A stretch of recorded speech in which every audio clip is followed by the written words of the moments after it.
Immersion is a hard thing to get right.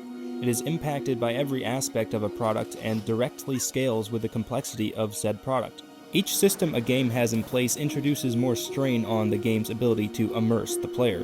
This is what makes the living, breathing landscape of Red Dead Redemption 2 and the seamless cinematography of God of War all the more impressive. But this video isn't about those games. This is a long-ass video that I put a lot of fucking effort into, so just sit back, grab a snack, and enjoy the show. Without further ado, this is a thorough investigation into the immersive systems of No Rest for the Wicked. Where does it excel, where does it falter, and what can be done to not just improve but evolve the immersive elements of this game? And of course, let me know what changes you want to see in No Rest for the Wicked. Let's get a big group brainstorm going on in the comments. But Matthew, what the fuck do you mean when you say immersion? Isn't that just some buzzword IGN uses to validate the jiggle physics in GTA? Immersion is best described by the things that break it. In Black Myth Wukong, immersion is broken by invisible walls. In Sea of Thieves, it's your mutinous crewmates and the F-tier melee combat. In Cyberpunk, it's this shit.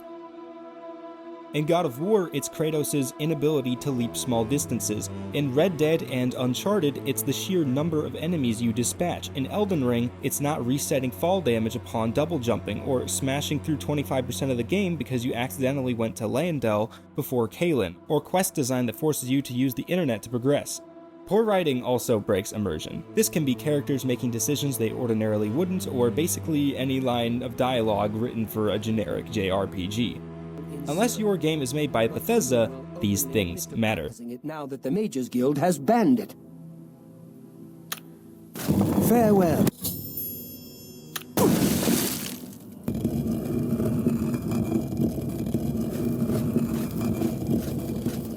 May you rest in peace. The point is, a perfectly immersive narrative, world, and gameplay loop will never push you out of the game. Imagine a car driving on a road. The car is the player and the road is the video game. The newly paved road is the equivalent of a truly immersive video game. Any potholes or black ice that might cause anything other than a smooth ride break the player's immersion.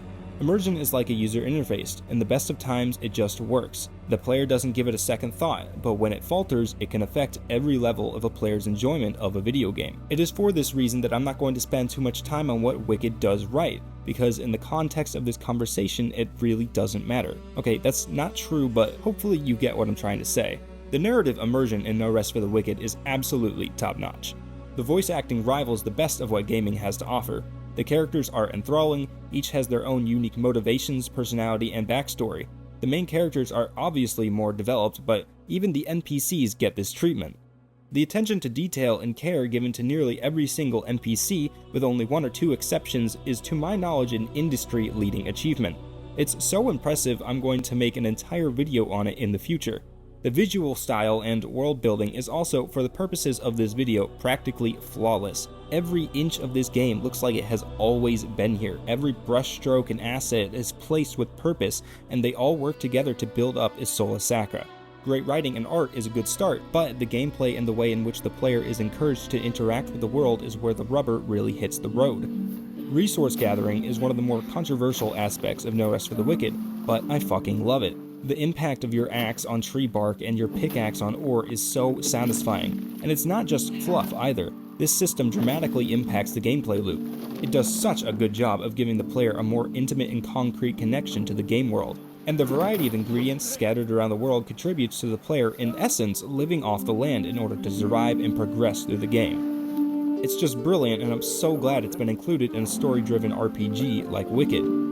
The consumable system Wicked utilizes is a system that is very reminiscent of Valheim, which of course is a good thing. Each food item comes with a specific buff like increased stamina or health. This does two things. It incentivizes the player to actually use their consumables and makes exploration more rewarding, even when retreading mapped terrain. Once you reach the endgame of Wicked in its current state, the top-tier food options already require the player to have a solid understanding of where to collect each individual ingredient. I need apples? Oh, well, I need to go to the homestead in the meadows. Or I need berries? Well, these three locations are some of the most plentiful resources for these. When you're not struggling to survive in Mariner's Keep or the Nameless Pass, however, you're spending your time in Sacrament, which brings us to the next driver of immersion in Wicked: home improvement. This system goes hand in hand with resource collection and by extension solidifies the connection between Sacrament and the rest of Isola Sacra. But the truly important thing this system accomplishes in respect to immersion is enabling the player to have a real impact on the geography of the game world. General interactivity like resource collection and shortcuts is good at facilitating player immersion, but these permanent impactful changes take it to the next level. It makes the world feel that much more real and alive. Speaking of alive, the alive system is the last thing I'm going to touch on before moving to critiques. This is very important as much of what I have to say later in this video is directly tied to this system. To my understanding, the alive system is responsible for incremental changes to the various environments of Isola Sacra and the constant rotation of enemy factions, formations, and combinations. There may be more that falls under this system's umbrella, but as far as I know, this is its function. The goal of this system is to have every return feel as fresh as the first time you played. For the first 2 or 3 characters, this system works wonderfully. Enemies are varied and the baseline complexity of each region in addition to the subtle tweaks along the way is more than enough to satisfy the average playthrough. If it sounded like there was going to be a massive but at the end of that sentence, that's because there is. But I won't get to it until later in the video. For now, I'm going to get into my more general critiques of the immersive systems. Okay, here's how this is going to work. I'm going to systematically work through my problems with No Rest for the Wicked pertaining to immersion, and perhaps a bit beyond, and propose solutions in order of my perceived difficulty of implementation. Before I begin, however, I want to mention a few things about myself as a player and a creative so that you all know exactly where I'm coming from. First of all, unless this is your first time watching one of my videos, you know that I've spent far more time than a normal person analyzing the intricate and insignificant details of this game. This isn't how I actually play the game, but since I have spent so much time doing it, my point of view might be a bit skewed. Second, I have my thoughts on game balancing, but I'm going to do my best to keep them to myself because that is not the focus of these critiques. And third, as a creative, I'm well aware that the hardest part of the process isn't coming up with ideas, it is the skillful implementation and consequential realization of said ideas. In other words, I'm very mindful of the phrase, "it's easier said than done," and I will do my best to point out requests that might require an unrealistic workload in comparison to the benefits they provide. And lastly, I'm going to color code these requests based on how much I want them added to the game. And you're going to want to stick around for some of my ideas at the end, because I'm telling you, they're pretty fucking great. Okay? You ready? Let's begin, for real this time. As promised, I'm starting with the easiest to implement suggestions and working my way up from there. And there isn't really an easier thing to change than the growth rate of grass. It's just too fast. I'm not saying remove it, but this seems excessive. Next, Sacrament is devoid of livestock. There's a couple locations where they could go. Chicken and goats will be fine, but I'd like to see sheep and cattle as well. This enemy type, which I'm not sure the actual name of, is underutilized in one specific way. When roaming the map, especially in an infected area, these creatures should be able to just swoop down from the sky and attack you seemingly out of nowhere. I'm picturing walking around and suddenly noticing a shadow getting bigger and bigger until the creature dives onto the screen and attacks. I think this would function somewhat like a QuickTime event, where you have to dodge at the perfect time to avoid being picked up and slammed into the ground. Or there's this big shadow that goes across the screen, and if it hits you, then the enemy attacks. I think some players might find this annoying, but if done right, I think it would be a great immersive addition. Storage is a constant complaint. I don't go a day without seeing someone mention this online. My solution is enchanted chests. This world is full of magic. Let's embrace the more practical side of it. Give me magical upgrades that increase the number of chest storage slots. You can even have some fun with it. Maybe the player stumbles upon Whitaker and Eleanor having a conversation, and once you interact with the conversation, they unlock this kind of upgrade. Anyone who is hoarding armor sets like me would love this addition. Next, I want more specialized and specifically unupgradable merchants, starting with the Thief. My idea is you can pay him to find specific items. For example, you can give him a bear paw and some money, and then the next day you come back and receive 2 bear paws. Simple stuff like that. Then we can have 2 other merchants that function like mini Greenwiches, a selection of 5 or so items specific to the region they hail from. So this lady would provide items like boar tusks and scythes because she's from Marin, and he might provide knives, bows, and stag antlers because he's from the lowlands. The point of this addition wouldn't be to provide a substantial additional merchant, but to add a bit more spice and immersion to the city. These merchants would also just walk around on their normal pathing and wouldn't have a specific stall. This makes it more of a cool thing that the player can find out for themselves if they decide to talk to these NPCs. Next, resource collection. Resource collection can get a bit stale. One of my favorite ideas to mix this up is the addition of bear and crab traps. This could be used for both combat and hunting. In combat, you would place this down before the fight, and when an enemy steps on it, they get damaged and momentarily immobilized. The effect would obviously vary depending on the enemy type. For hunting, you would place down traps around the map in both water and on the ground. You come back the next day and harvest the resources. Personally, I'd be happy if traps didn't work in combat and just served to facilitate resource collection. Back to Sacrament. At the moment, there are only 2 children in the entire game. You don't really notice it at first, but it's kinda strange once you think about it. Now let's touch on the Alive system a bit. At the moment, it is pretty bare bones, especially after you've completed the campaign. I'll try to include most meaningful additions I've noticed, but there is a decent chance I've missed a couple. Basically, I just want more.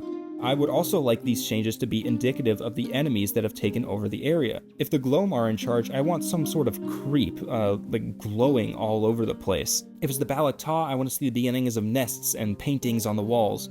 These sorts of additions would be awesome. Staying on the Alive system, one thing that I absolutely love is when video games show NPCs fighting each other. No Rest for the Wicked has examples of this, like the opening of the game and the first Derek boss fight.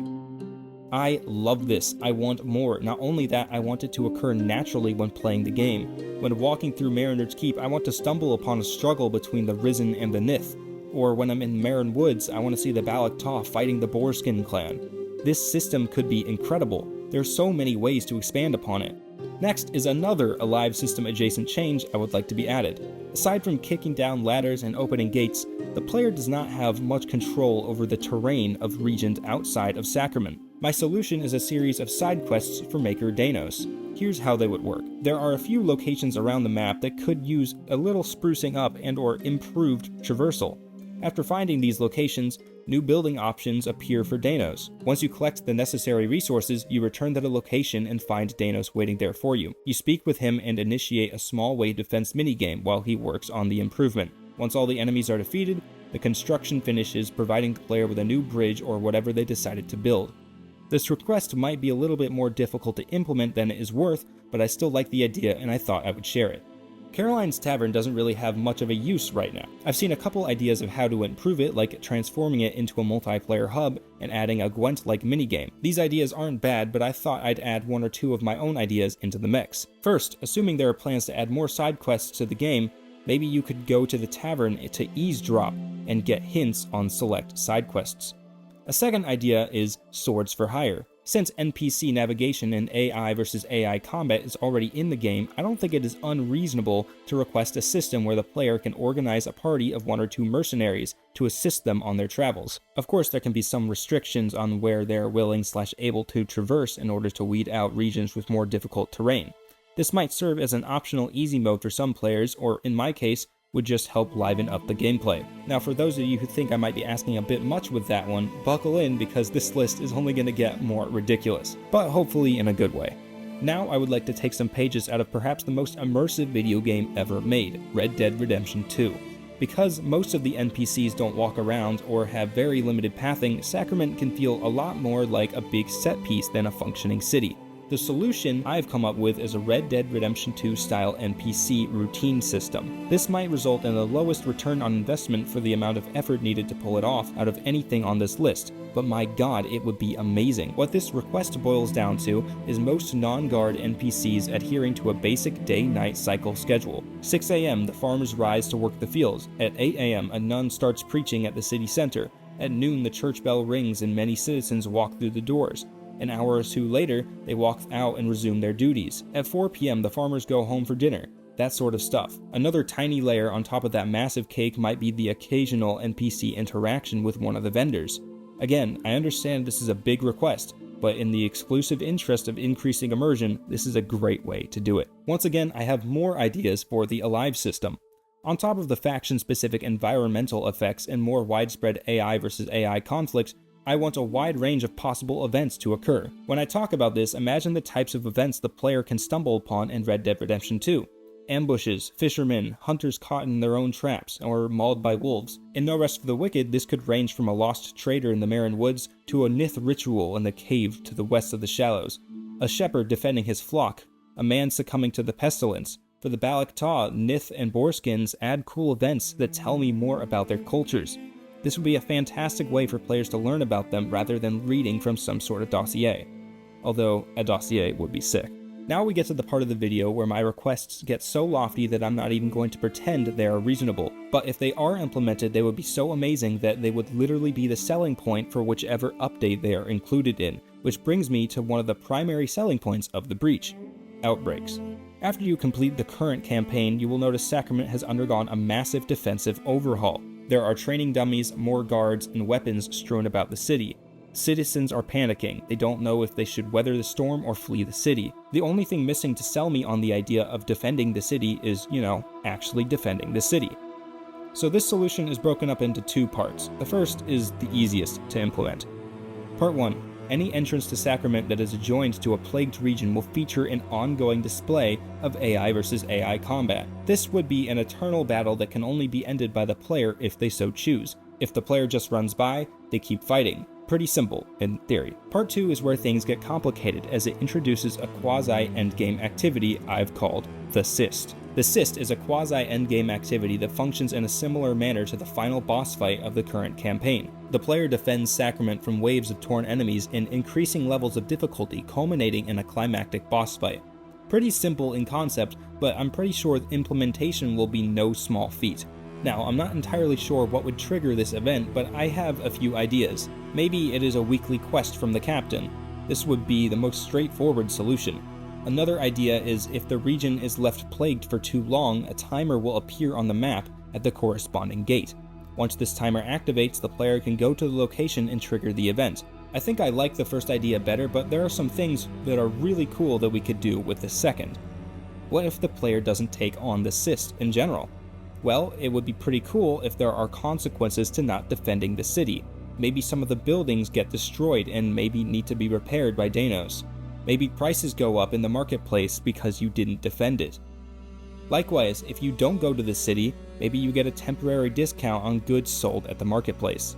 And that about wraps up this insanely long and demanding video. It was never meant to be this long, but as I was writing it, it kind of just spiraled out of control, and here we are.